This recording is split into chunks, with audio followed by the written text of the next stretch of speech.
আজকে পলক যেমন কাঁদছে, কিছু জিজ্ঞাসা করলে শয়তান কথা বলে না, শুধু কাঁদে। এটা ওর ভান ধরা। আর এক শয়তান আছে, এ আনিসুল হক, এও কথা বলে না, শুধু হাসে। একটা কাঁদতেছে আর একটা হাসতেছে। আমার মনে হয় এর শয়তানে কাতুকুতু দিচ্ছে। এই ভয় ধরে থাকলে হবে না। আমাদের যেমন করেছে, মাথায় দড়ি দিয়ে ছাগলের মতো গরুর মতো টেনে নিয়ে গেছে, এইভাবে করা।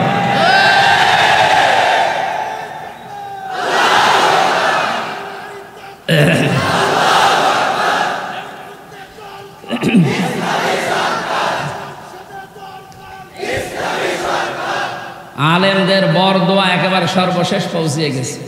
মাওলানা রফিকুল ইসলাম খান এইরকম একটা মুরব্বী মানুষকে মাজায় দড়ি দিয়ে, পায়ে শিকল দিয়ে, তাও সে ডান্ডা বেড়ি, হাতে শিকল দিয়ে, মনে হচ্ছে যে ছাগলটি নিয়ে যাচ্ছে।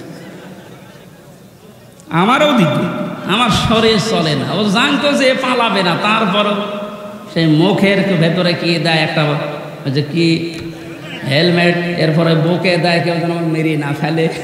ওরা নিজেরাই আমার মেরে ফেলছে, আর লোকে যেন না মারে সেফটি দিত। আবার হাতের ভেতরে দেবে হ্যান্ডকাপ, পায়ে দেবে ডান্ডা বেড়ি, মাজায় লাগাবে দড়ি, তাও সে যে মোটা দড়ি।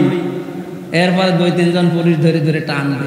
আর শয়তানরা উপরতলা থেকে দেখে দেখে খেলখিল করে হাসবে।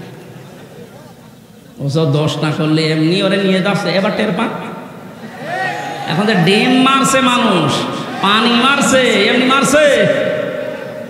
একটা সরকারের রাষ্ট্রীয় ব্যবস্থায় কত রকমের দুর্নীতি থাকলে একেবারে উচ্চ পর্যায় থেকে একটা ইউনিয়ন পরিষদের মেম্বার পর্যন্ত পালায়। আপনি জীবনে ইতিহাস শুনেছেন?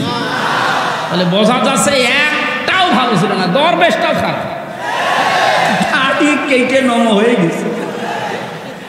শয়তানরা দেখলে আগে ভাবতাম আল্লাহ আর যাই করুক। 16 সালে একবার হজে গিয়ে শুনলাম দরবেশ আমার পাশে আছে এই কাবার টাওয়ারে, সব সময় খালি কাবা শরীফ দেখে আর দোয়া করে। কিসের দোয়া করিস তা আল্লাহ জানে। এই 23 সালে গিয়েছিলাম, 24 সালে যে দেখিয়ে শুনলাম ওই দরবেশ ওখানে আছে। ওখানে সব সময় কাবার পাশে, টাকার পয়সা তো ওখানে বেশি লাগে। ওখানে কাবার পাশে থাকতে হলে অনেক খরচ। আমরা থাকতাম 1/2 কিলো 1.5 কিলো দূরে, আর ও থাকতো একেবারে পাশে। সবসময় কাবা দেখে আর দোয়া করে আল্লাহর কাছে, যা টাকা মেরেছি আল্লাহ হালাল করে দাও। হালাল আল্লাহ করছে। কি আশ্চর্য! ওইটা দেখে আমার ছোট মেয়ে পর্যন্ত হাসতেছে। আনিসুল হককে যখন ধরেছে যে আমার একা ধরবেন, মানে ওই যে আর একটা, ওটা কে? দরবেশ। দরবেশের চিহ্ন কই? কিছুই তো নেই, দাড়ি কেটে পালাচ্ছিল। আল্লাহ ধরিয়ে দিয়েছে।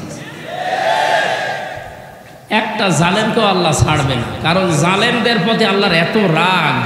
ইন্নামাস সাবিলু আলাল্লাযিনা ইয়াজলিমুনা নাস, সূরা শুরার 42 নম্বর আয়াত। আল্লাহ বলেন আমি নিজে জালেমদেরকে মামলা দেব, নিজে। আমার মামলার আসামি নাই ছিল হাসিনা, আরে জালেমদের মামলার আসামি কে? জালেমদের মামলার বাদী কে? আল্লাহ নিজে।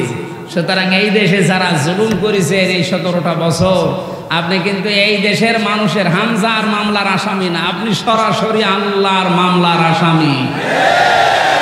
কে দাঁড়াবে আপনার পক্ষে বলেন? এখন একটা উকিল পর্যন্ত পাচ্ছে না। এই দুনিয়ায় যদিও কিছু না পায়, তা আখেরাতে ওর পক্ষে কে দাঁড়াবে যেখানে আল্লাহ নিজে বাদী? চমকে ওঠার কথা না? এরপরও জালেমদের কোনো ভয় নেই।